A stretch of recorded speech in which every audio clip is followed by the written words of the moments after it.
Imangula we end up tisingafambe na mali. Tozoona zvimwe zvinhu zvatakufamba nazvo. Takazwa Mwari uyu pane mazuva. Takazwa Mwari uyu pane nguva.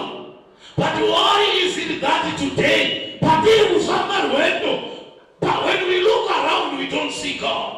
When we look around we see the painful. Why? Aite chichi upenyu hwedu chekuti watakaziva hatimuoni, watisingade ndewatinoona. Hatina here zvatiri kuita zvinoattracta watisingade. Zvodzinga watiri kuda wacho anonzi Mwari. Shamwari nyaya yatinayo panapa ndeyekugadzirisa upenyu. Kuti vanhu vangoti kwesere nenhau dzekuti munarazikanwe. Hallelujah. What you do is direct consequences on your life. Zvaunoita semunhu zvine consequences ari direct anodzoka kuupenyu hwangu semunhu. Saka mumaitiro angu ndinachenjerera nokuti mumaitiro iyayo zvinodzoka back to me.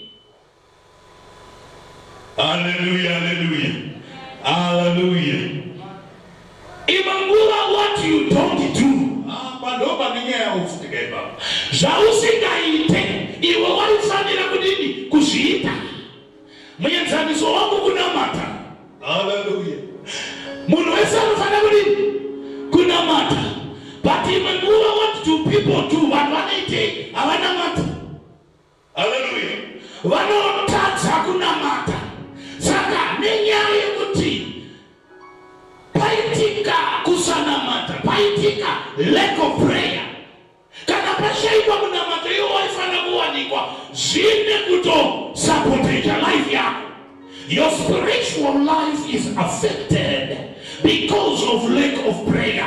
Kune zvinhu zvakawanda zvisingaitwe nevatendi zvavaifanira kuita, uye kune zvinhu zvakawanda zvaifanira kuitwa nevatendi according to the Bible. But vanongori nebhaibheri ravakatarisa, but without doing zvinotaura shoko raMwari. Saka kusaita ikoko kune go.